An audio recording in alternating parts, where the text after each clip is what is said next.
There are things in Hickory that belong to people the town has never seen. Names carved into wood by hands that were never born. Photographs of faces that no census ever counted. Objects that carry the weight of lives that official records claim never existed at all. Subscribe now because some American mysteries hide in plain sight, waiting for someone to notice. Hickory sits in western North Carolina, where the Appalachian foothills begin their slow rise toward the mountains. The town grew around furniture factories and textile mills, built by families whose names still mark the streets. It's the kind of place where everyone knows their neighbors, where history lives in attics and basements, where the past isn't something you read about but something you inherit. The summers are thick with humidity and the winters bring fog that settles in the valleys like a blanket. Main Street still has the same brick buildings that stood there in 1920, and the library keeps records going back to the town's founding in 1863. The first object appeared at an estate sale on a Saturday morning in late September. Margaret Sullivan was sorting through her late aunt's belongings when she found a leather suitcase in the back of a closet, covered in dust and pushed behind boxes of Christmas decorations. The suitcase was old, genuine cowhide with brass latches that had turned green with age. Inside were clothes from the 1940s, neatly folded, a man's belongings, shirts and trousers, and a fedora wrapped in tissue paper. Tucked into the inner pocket was a wallet containing a driver's license, a library card, and 3 photographs. The name on every document was Thomas Edward Brennan, with an address on Piedmont Avenue, issued in 1947. Margaret recognized the address because she'd lived on that street her entire childhood. She knew every family who'd ever occupied those houses, but she had never heard the name Thomas Edward Brennan. The photographs showed a man in his 30s, dark hair slicked back, standing in front of locations she recognized: the old courthouse, the fountain in Kiwanis Park, the entrance to the furniture factory her grandfather had managed. He looked like he belonged in Hickory. He looked like someone who should have been remembered. She brought everything to the Historical Society on Monday morning. Director Harold Chen laid the documents out on the research table and began the search that would consume the next 3 weeks. He checked census records from 1940 and 1950, birth certificates, death certificates, marriage licenses, tax records, voting registrations, and military draft cards. He searched newspaper archives for any mention of the name. He contacted the DMV and found no record of that license number ever being issued. The library had no patron by that name in any year. The address on Piedmont Avenue had been occupied by the Morrison family in 1947, and they'd never rented rooms or taken in boarders. Thomas Edward Brennan had never existed according to every official record the town possessed. Yet here were his belongings, his face captured in photographs taken in Hickory, his wallet worn thin from years of use. Someone had owned these things. Someone had stood in those exact locations. Someone had lived a life real enough to leave physical evidence behind. But the town had no memory of him. But that was only the beginning. Within a week of Margaret's discovery, 3 more impossible objects surfaced in Hickory. A woman cleaning out her deceased mother's hope chest found a wedding invitation dated 1952, beautifully engraved, inviting guests to witness the marriage of Catherine Louise Marshall to James Whitfield at First Presbyterian Church. The Historical Society confirmed the church had stood at that location in 1952, but neither Catherine Louise Marshall nor James Whitfield appeared in any marriage records from that year or any surrounding year. The church's wedding registry had no entry for that date. No one in town remembered a wedding that would have been one of the social events of the season. A contractor renovating a house on 3rd Avenue discovered a metal box buried beneath the floorboards of an upstairs bedroom. Inside were letters, dozens of them, written between 1938 and 1941, an intimate correspondence between 2 people named Helen Vasquez and Robert Chen, discussing their daily lives in Hickory, referencing specific businesses and street corners and neighbors by name. The letters mentioned the drought of 1940, the new stoplight installed on Main Street, the closure of the cotton mill. Every detail matched historical facts perfectly. But no Helen Vasquez or Robert Chen appeared in city directories, tax records, or any census data from that period. A librarian organizing the basement archives found a yearbook from Hickory High School dated 1965 that had never been cataloged. It contained photographs of 342 students, each carefully labeled with names and activities. When she cross-referenced the names with the official yearbook from 1965, kept in the school's display case, she found discrepancies. 47 students appeared in the mystery yearbook who were not in the official version. 47 faces, each with clubs and sports listed, each with quotes and aspirations. All of them ghosts. Harold Chen spread every discovered item across the tables in the Historical Society's main room. He created a timeline, a map, a web of connections trying to find the pattern. The objects were real, physical, aging in ways that couldn't be faked. The paper had yellowed authentically. The photographs had the chemical composition consistent with their supposed eras. The ink had faded naturally. These weren't forgeries or hoaxes. They were genuine artifacts from Hickory's past. They just documented people who had somehow been erased from every official record. The story spread through town in whispers at first, then in urgent conversations at the diner and the hardware store. People began searching their own attics and basements, looking through inherited boxes they'd never opened. More objects emerged. A baptismal certificate from 1933 for a child named Samuel Thornton, signed by a reverend whose name appeared in church records but whose signature didn't match any documents the church still possessed. A pocket watch engraved with the initials DHM. And the date 1929, found in a tackle box at a yard sale, the initials matching no one in the town's records from that era. A photograph dealer passing through Hickory bought a collection of old pictures at an antique shop and later noticed something impossible. One image showed the dedication ceremony of the town's war memorial in 1946. A crowd gathered around the monument, faces clear and identifiable. He recognized the mayor and several prominent citizens from other historical photographs. But standing in the front row were 6 people whose faces he'd never seen in any other image from that era. He brought the photograph back to Hickory. Harold confirmed the 6 faces belonged to no one in any records from 1946. People started bringing in family photo albums, asking Harold to verify the identities of people in old pictures. Sometimes he could match faces to names and histories. Sometimes he found people who appeared in family photographs but had no corresponding existence in public records. They stood in wedding parties, sat at holiday dinners, posed with groups of workers at the furniture factories. Real people, captured by cameras, remembered by film, but forgotten by everything else. The most disturbing discovery came from a woman named Patricia Vance, who'd been sorting her grandmother's papers. She found a handwritten diary from 1958, a daily record of life in Hickory kept by someone named Evelyn Foster. The diary mentioned Patricia's grandmother by name, described having coffee with her, discussed their children playing together. Patricia's grandmother had kept her own diary from 1958, and when Harold compared the two, he found matching entries. Both women had recorded the same events, the same conversations, the same rainy Thursday in April. Patricia's grandmother had clearly known Evelyn Foster, had spent time with her regularly, but Evelyn Foster existed nowhere in Hickory's official records. Harold began interviewing the oldest residents of Hickory, people in their 80s and 90s whose memories stretched back to the 1940s and earlier. He asked them about specific names from the impossible objects. Something strange happened. Some of the elders paused when they heard certain names. Their faces showed flickers of recognition, glimpses of something almost remembered. One woman in her 90s heard the name Thomas Edward Brennan and said it sounded familiar, like someone she might have known in childhood, but she couldn't place him. Another man, 87 years old, heard the name Catherine Marshall and said his mother had mentioned that name once, something about a wedding she'd attended, but he'd never heard the story in full. These weren't solid memories, but shadows of memories, impressions that dissolved when examined too closely. It was as if these people had existed in a way that left traces in human consciousness, but had been systematically removed from all documentary evidence. Harold started wondering if memory itself worked differently than official records, if the human mind retained things that paper and ink somehow lost. The mystery attracted attention beyond Hickory. A documentary crew from Asheville came to film the objects.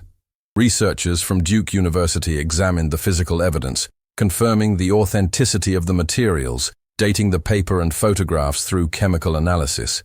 Everything checked out. These were real artifacts from the decades they claimed to be from. The only impossible thing was that they documented people who had left no other trace. One researcher proposed that perhaps there'd been a systematic error in record keeping, that certain people had somehow fallen through bureaucratic cracks. But the scale made that impossible. These weren't isolated cases. Dozens of people across 8 decades, all missing from multiple independent record systems, census and tax and church and school and business directories. There was no single point of failure that could explain such comprehensive absence.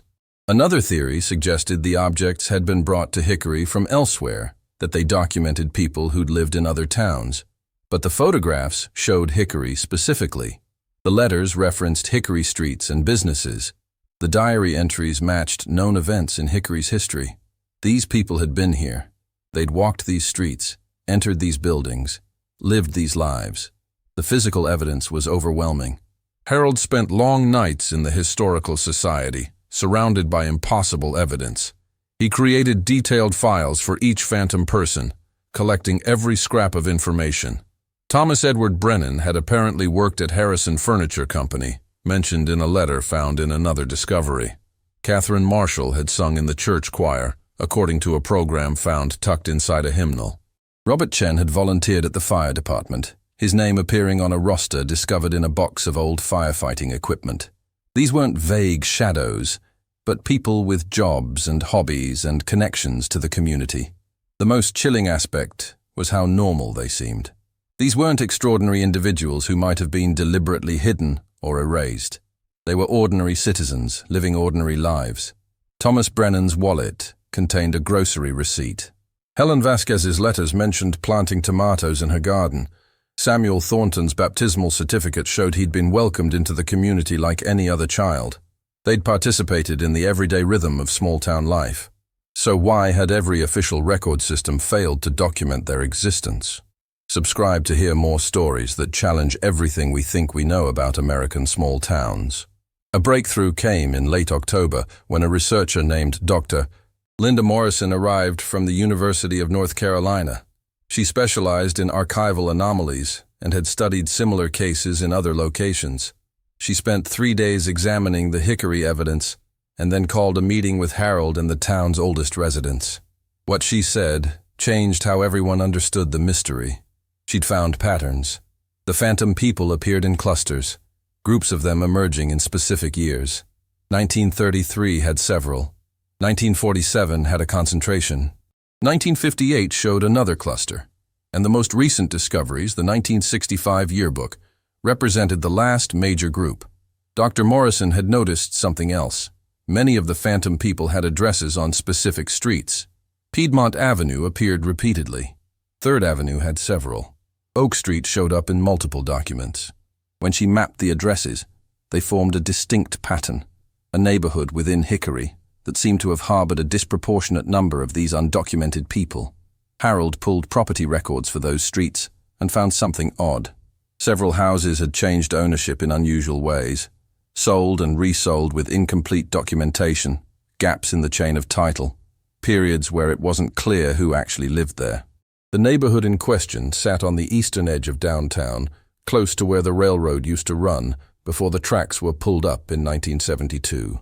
In the early decades of the 20th century, this had been a working-class area, home to factory workers and shop clerks, people whose lives might not have generated as much documentary evidence as wealthier residents.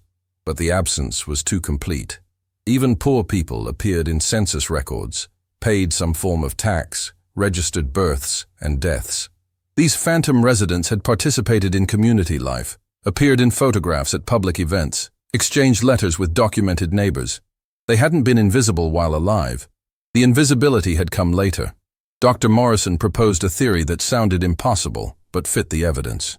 She suggested that Hickory might have experienced what she called a documentary fracture, a systematic divergence between lived reality and recorded reality. Perhaps due to administrative chaos, deliberate suppression, or something more unusual, certain residents had been excluded from official record-keeping processes while remaining part of the actual community. Their neighbors knew them, interacted with them, remembered them, but the bureaucratic systems that created permanent records somehow failed to capture them. Harold asked the obvious question. Why would that happen? Who would benefit from erasing certain people from records while allowing them to remain in the community? Dr. Morrison didn't have an answer. Neither did anyone else. The motivations remained as mysterious as the phenomenon itself, unless there was no intentional cause. Unless something about Hickory itself, something about the way reality worked in this particular place, allowed people to exist without leaving the traces that everywhere else considered inevitable. The elderly residents began sharing stories they'd never told before. They remembered odd things about those neighborhoods, about those streets where the phantom people had lived. One woman recalled her mother refusing to walk past certain houses after dark, not because they were dangerous, but because they felt wrong somehow, like the air was thicker there. An old man remembered his father mentioning that some families came and went in ways that didn't follow normal patterns, arriving without moving trucks, leaving without forwarding addresses. At the time, these seemed like quirks of memory, the normal strangeness of life. Now they felt like clues. Children who'd grown up in Hickory in the 1950s and 1960s remembered playing with other kids whose names they could no longer recall. They remembered faces, specific games, shared adventures. But when they tried to remember those children's last names, or where exactly they'd lived, or what happened to them, the memories became fog. It was as if the phantom people had existed in a parallel version of Hickory, visible and real while present, but fundamentally unable to be documented or fully remembered once they were gone. Harold started researching the history of record-keeping itself in Hickory. He found that the town had experienced several administrative disruptions over the decades. A fire in 1931 had destroyed some county records. A flood in 1940 had damaged the courthouse basement where old files were stored. The transition from handwritten ledgers to typed documents in the 1950s had been chaotic, with some records lost in the process. But these disruptions affected everyone's records, not just specific individuals. And they didn't explain why these particular people had left physical evidence of their existence while remaining absent from every separate record system. The most unsettling discovery came when Harold examined the dates more carefully. The phantom people didn't appear randomly across Hickory's history. They clustered around specific years, and those years corresponded to moments of transition in the town. 1933 was when the furniture industry consolidated, smaller factories closing, workers displaced.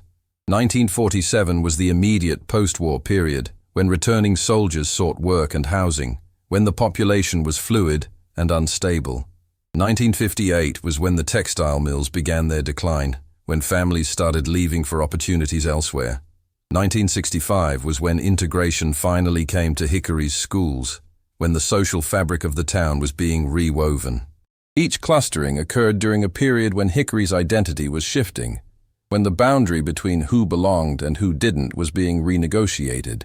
Dr. Morrison suggested that perhaps these phantom people represented those who fell into the cracks during transitions, people whose status was ambiguous, whose claim to belonging was uncertain.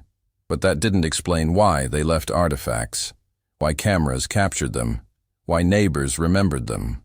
If they were marginal enough to be excluded from records, they should have been marginal in all ways. Instead, they seem to have been fully integrated into community life while simultaneously being absent from official existence. Harold kept returning to the photographs. They showed people who looked comfortable, confident, at ease in Hickory. Thomas Brennan, standing in front of the courthouse, looked like someone who had every right to be there. The wedding invitation for Catherine Marshall and James Whitfield was printed on expensive paper, the kind reserved for prominent families. The yearbook students appeared as engaged and present as any others. These weren't people hiding in shadows. They were in plain sight, documented by cameras, included in social events, woven into the fabric of daily life. One night, Harold spread out all the photographs on his office floor and looked at them from above. He was trying to see a pattern, some visual clue that connected these phantom people. And then he noticed something he'd missed. In several photographs taken at different times and different events, the same background details appeared. A particular storefront on Main Street, a distinctive tree in the park, a specific car parked on a residential street. But when he checked historical records, those details were wrong. The storefront had housed a different business during the year the photo claimed to be from. The tree had been cut down a year earlier, The car model hadn't been available until the following year. It was as if the photographs documented moments that were slightly out of sync with Hickory's official timeline. Not dramatically different, but shifted just enough that details didn't align perfectly. Harold checked other photographs showing documented residents at the same events, and those images matched historical records perfectly. The discrepancies appeared only in photographs containing phantom people. They existed in a Hickory that was almost but not quite the same as the Hickory recorded in official documents. Dr. Morrison returned in November with a colleague from MIT who specialized in anomalous phenomena. They examined the physical evidence using more sophisticated techniques, looking for any signs of manipulation or fraud. They found none. They also found something stranger. Chemical analysis of the paper and photographs showed composition consistent with materials from their supposed time periods, but with minor variations. The paper from Thomas Brennan's driver's license had the right pulp composition for 1947 paper, but the mineral content suggested water from a source that wasn't Hickory's water supply. The photographic chemicals in several images matched 1950s processing techniques, but with trace elements that didn't correspond to any known developer formula from that era. It was as if these objects had been created using materials and processes that were almost identical to what existed in Hickory during their time periods, but not exactly the same. The differences were subtle enough that casual examination would never detect them, but precise enough that careful analysis revealed the discrepancies. The objects were authentic in the sense that they were genuinely old, genuinely created using period-appropriate methods, but they came from a version of those time periods that diverged slightly from the version documented in official records. The MIT researcher suggested something that made everyone in the room uncomfortable. He proposed that what they were seeing might be evidence of what he called timeline bleed, moments when alternate versions of events or alternate versions of reality left traces in the dominant timeline. The phantom people might have been real residents of Hickory in a version of history that didn't quite take hold, a path not taken, a possibility that almost happened. Their artifacts remained, because physical objects could sometimes slip between versions of reality in ways that documentary records could not. Harold wanted to dismiss this as academic fantasy, but he couldn't explain the evidence any other way. Every conventional explanation had failed. The objects were real, the chemistry was authentic, the photographs showed genuine scenes. But the people documented in those materials had never existed according to multiple independent record systems, unless they had existed in a Hickory that was parallel to, or slightly divergent from, the Hickory recorded in official histories. The story began attracting national attention in December. A major magazine sent a writer to investigate. Network television producers called asking about documentary rights. The Historical Society's small building became crowded with visitors wanting to see the impossible evidence. Harold set up a display in the main room, carefully arranged objects behind glass, each one labeled with what was known and what remained mysterious. Thousands of people came to look at Thomas Brennan's wallet, Catherine Marshall's wedding invitation, the letters between Helen and Robert, the yearbook with its phantom students. People brought more objects. A man from Tennessee arrived with a photograph he'd purchased at an estate sale in Knoxville, showing a family reunion in Hickory in 1951. Several faces in the photograph matched phantom people already identified. A woman from Florida sent a bundle of postcards her mother had received in the 1960s, all signed by someone named Margaret Dietrich, all postmarked from Hickory, all describing life in the town. Margaret Dietrich appeared in no Hickory records. The postcards joined the collection of impossible evidence. But here's the truth that changes everything. In January, a package arrived at the Historical Society with no return address.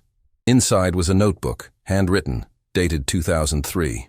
The notebook belonged to someone named Eleanor Price, who claimed to have lived in Hickory her entire life. She described her childhood in the 1940s, her marriage in 1962, raising children, working at the public library, retiring in 1995. She wrote about Hickory with intimate knowledge, mentioning people and places and events that Harold could verify in official records. She clearly had lived in Hickory for decades. But Eleanor Price appeared in no census, no city directory, no employment record, no property deed. She was another phantom person. The notebook was a diary of sorts, but also a confession.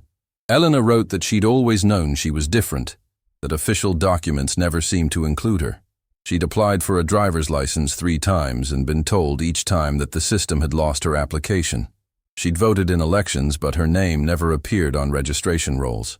She'd worked at the library for 30 years, but the employment records showed no one in her position during those years. She existed, she participated, she was remembered by people who knew her, but the systems designed to document existence refused to acknowledge her.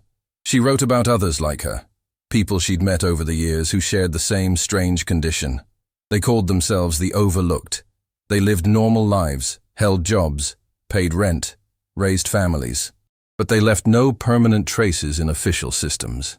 Some had been born in Hickory to documented parents, but their birth certificates were never filed or mysteriously disappeared. Some had moved to Hickory from elsewhere and found themselves unable to establish legal existence despite being physically present and socially integrated. They formed a shadow community within the town, known to each other, visible to neighbors, but invisible to bureaucracy.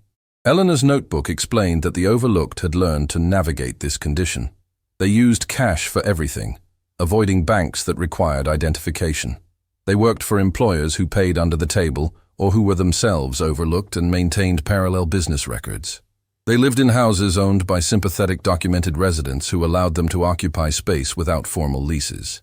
They created their own artifacts, took their own photographs, wrote their own letters, keeping evidence of their existence even as official systems refused to record them. She described the community with detail that made it real. There had been gatherings, quiet celebrations in homes that appeared empty in public records. There had been weddings like Catherine Marshall's, attended by both documented and overlooked residents, ceremonies that existed in memory and photographs but never in official marriage licenses. There had been children born to overlooked parents who themselves became overlooked, generations living parallel to official Hickory, never quite intersecting with the systems of documentation and control. Eleanor's final entry was dated 2 weeks before the package arrived. She wrote that she was dying, that she had no documented heirs, that when she passed, there would be nothing official to mark her existence. But she wanted the truth known. She wanted Harold and the Historical Society to understand that the phantom people weren't anomalies or errors or alternate timeline echoes. They were residents of Hickory who'd lived full lives despite existing outside the frameworks of official recognition. They'd been there all along, in plain sight, overlooked. Harold verified what he could from the notebook. He found people mentioned in Eleanor's diary who were documented residents, and he called them. An elderly man confirmed he'd known Eleanor Price, had worked with her at the library for years, remembered her clearly. He'd never thought about why she wasn't in the staff directory. It hadn't seemed important. A woman in her 70s remembered Eleanor from church, sitting in the same pew every Sunday for decades, singing in the choir, bringing casseroles to potlucks. She'd assumed Eleanor must be in the church membership rolls. She'd never checked. The phenomenon expanded beyond what anyone had imagined. The overlooked weren't rare exceptions but a consistent presence in Hickory across generations. They weren't hiding or deliberately avoiding documentation. They simply existed in a way that official systems couldn't capture.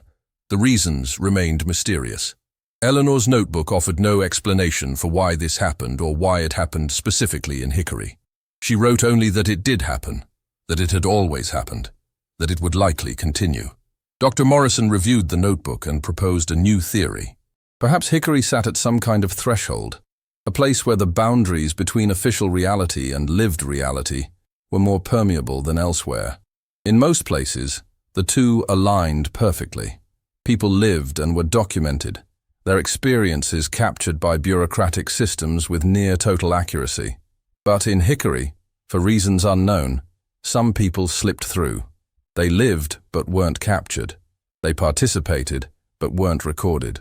They existed in the gap between what was and what was written down. The implications were staggering. How many other places might harbor overlooked communities? How many people lived full lives while remaining invisible to census takers, tax collectors, record keepers? If it happened in Hickory, it could happen anywhere.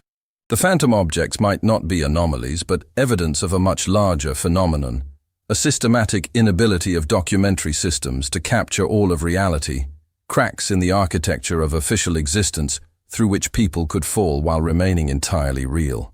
Harold started looking at Hickory's records differently. He began seeing absence as its own kind of evidence. Gaps in directories, unexplained empty houses, businesses with no recorded owners, events with no documented organizers. Each absence might represent someone overlooked, someone living parallel to the official narrative. The town he thought he knew became stranger, more layered, filled with invisible lives that left only fragments of evidence behind. The question everyone wanted answered was whether the overlooked still existed in present-day Hickory. Eleanor's notebook was recent, written just months ago. If she'd been real, if she'd lived in the town until her recent death, then others like her might still be here. Harold started paying attention differently when he walked through town. He looked at people he didn't recognize, wondered about faces he saw repeatedly but couldn't place. Were some of them overlooked, living their lives in plain sight while remaining absent from every official record? He began asking careful questions. At the grocery store, he'd mention names from the phantom objects, watching for reactions. Sometimes people's eyes would flicker with recognition before they said they didn't know anyone by that name. At the diner, he'd bring up old events and see if anyone mentioned participants who weren't in official accounts. Slowly, he accumulated hints and suggestions, shadows of a community that existed alongside the documented one. Some documented residents, when pressed, admitted they'd always known something was different about certain neighbors. They couldn't quite explain it, but there were people who seemed to exist in a slightly separate space, present, but somehow peripheral to official town life. They paid for things in cash, didn't drive cars registered in their names, lived in houses without their names on the mailboxes. No one had thought much about it. Hickory was a small town where people trusted each other, where formal documentation felt less important than face-to-face relationships. The historical society became a gathering place for people trying to understand the mystery. Some visitors were skeptics looking for conventional explanations. Some were believers in paranormal phenomena who saw the phantom objects as evidence of alternate dimensions or time slips. Some were researchers from universities and government agencies, curious about how such a systematic documentary failure could occur. And some, Harold suspected, were overlooked themselves, coming to see their own history displayed behind glass, their existence finally acknowledged, even if never officially recorded.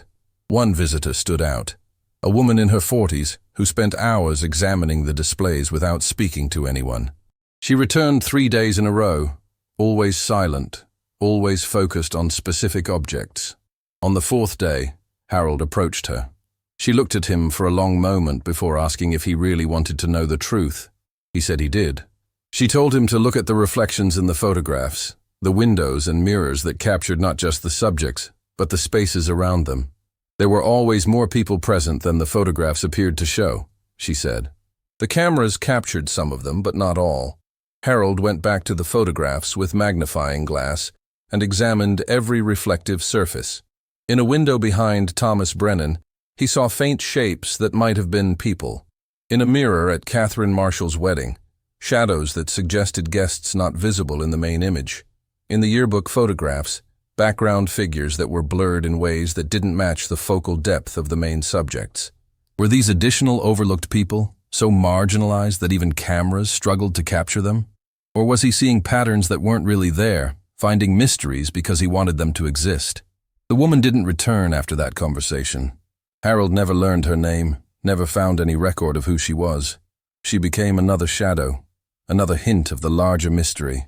He added her to his mental list of possibles, people who might be overlooked, who might know more than they could safely say. Hickory began to feel like a town with two populations, one visible and documented, the other present but perpetually peripheral, real but unrecorded. In February, something shifted. People stopped bringing in new phantom objects. The flow of impossible evidence that had consumed the previous months simply ceased. Harold didn't know if this meant there were no more objects to find, or if people had decided to keep what they found private. Perhaps the overlooked community, if it existed, had asked documented residents to stop revealing their artifacts. Perhaps there was a fear that too much attention would somehow threaten whatever fragile equilibrium allowed the overlooked to exist. The national media moved on to other stories. The researchers published their papers and returned to their universities. The visitors stopped coming in such numbers.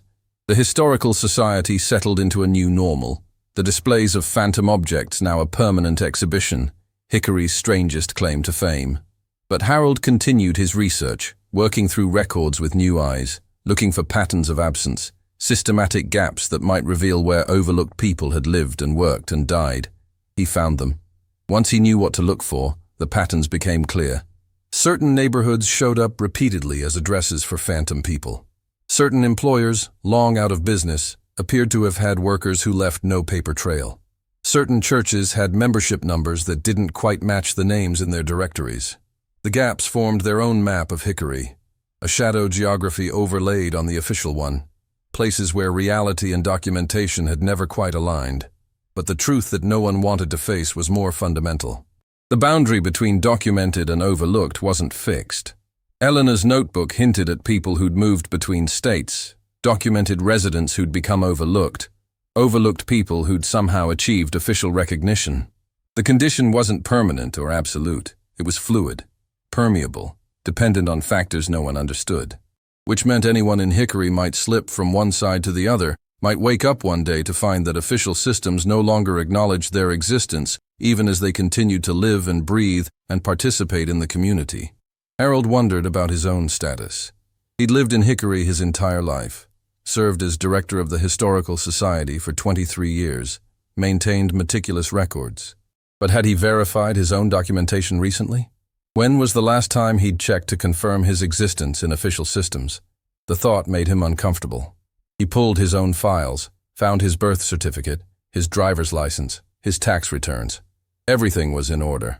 He existed officially, but the relief he felt revealed an underlying anxiety. If it could happen to others, why not to him? The mystery of Hickory became something the town lived with rather than solved.